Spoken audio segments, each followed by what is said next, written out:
Did you know that your tire has a speed limit? And if you reach that speed limit, there's a high chance that tire could explode.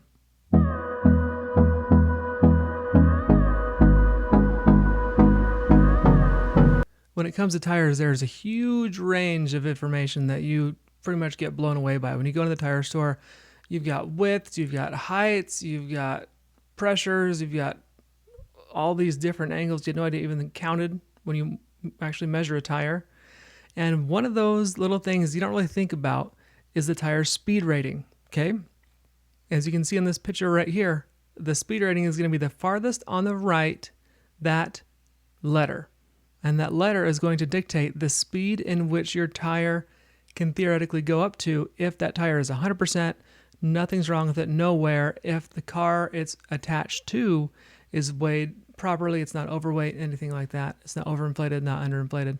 Basically, the perfect conditions, that tire should be able to handle those speeds. That's what you would assume that they would be talking about. Well, the code is more what you'd call guidelines than actual rules. The easiest way to think about a speed rating is think about it as a performance rating, okay? So this is going to dictate how effectively that tire can transfer grip down to the road. So if you're going to be cornering hard, you're going to want a tire with a higher speed rating, performance rating, and that's going to help you have traction in those high-speed corners. It's also going to help you stop quicker. It's going to give you better acceleration by not slipping if you have a higher horsepower, application or whatnot. However, when you do have a tire that has a higher performance rating, usually, not all the time, usually that tire is going to wear down quicker because it's going to be more tacky, more sticky, and that is how you're going to help with that traction, with that putting down the power on the road, with that braking, with that high-speed cornering. Another thing you have to worry about sometimes is with those higher performance tires, you can get one that's going to be basically a street legal track tire.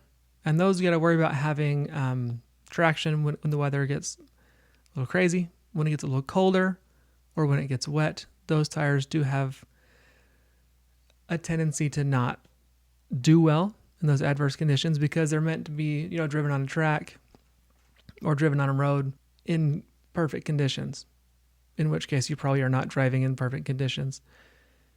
So really what you got to ask yourself is how much money do you want to spend on a tire and how much are you going to realistically use the benefits you would spend on a higher performance tire? Would you be able to use those? I know that tires aren't the most, sexy thing to buy. For me, I hate buying tires because it's not that exciting to me. Because for my dailies, I don't care about those tires on my daily because I'm not going to be taking my daily, up to the ragged limits in which it's intended to be. Which also brings me to my next point. When you go to a tire store and they're talking to you about what tire you should get to replace ones you have, they're going to talk about what your manufacturer recommends.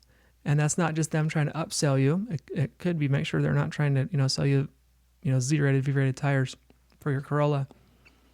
But that's going to be the tire in which that vehicle was tested by the manufacturer. So it knows, the manufacturer says, this is how this car is going to handle with these tires.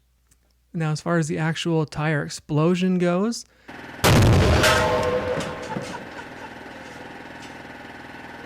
they're not going to, let's say your tire is rated for 130 miles an hour. I think that's H. I'll have to look it up. Let's say you're going 130 miles an hour, and as soon as you take over to 131, your tires aren't just going to explode, and you're going to flip around, blow up, whatever. That's not going to be what it is. Like I said, it's going to be more of a guideline. And that's the way you got to kind of think about it, is realistically, you're never going to get that high, 130 miles an hour. Your car is not going to go that fast, especially with all the governing materials they have in there. As far as electronics go, it's going to keep you from doing that. But your tires basically erase the whole speed part of that rating, throw it away, think of it as a performance rating. And if you want to spend more money for a high performance rating tire, great, wonderful. It will wear out faster. But if you're using it for more spirited driving, then you're going to get some more benefit out of it that way. So it depends on what you want to do. Depends on what is recommended for that vehicle.